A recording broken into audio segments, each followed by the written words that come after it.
Il était une fois une histoire à dire.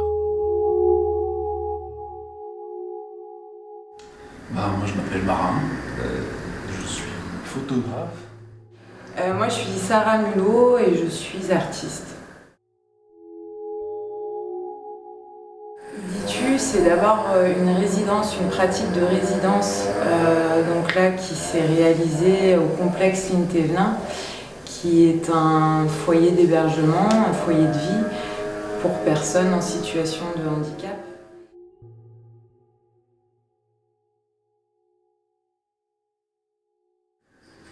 Et dans un deuxième temps, du coup, on a déployé différents outils pour proposer aux résidents de ce lieu un accès un peu débridé à l'imaginaire et au surréalisme. Et, le premier de ces outils, c'est la caméra obscura,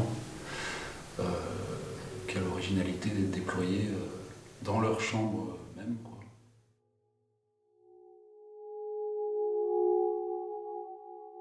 Le principe de la caméra obscura, finalement, il est adapté aussi sur la question du quotidien, puisque c'est quand même le fait de transformer une pièce, donc de l'occulter et de faire apparaître la vue de l'extérieur à l'intérieur.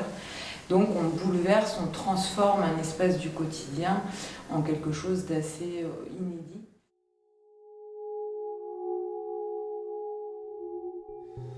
Et du coup, il y a eu un deuxième outil, un deuxième temps, qui était le jeu de rôle.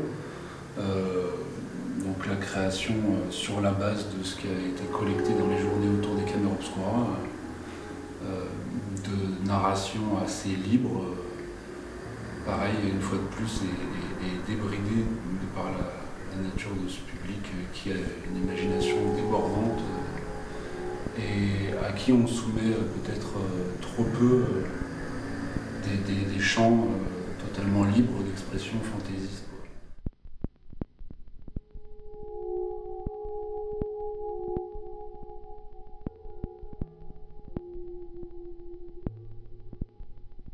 Et après, la question de l'image et du son, ils correspondent aussi au duo conforme.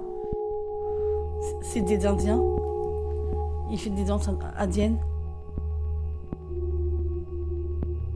Des fleurs.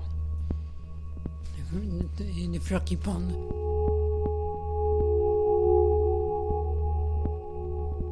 Les chats, ils montent sur le mur.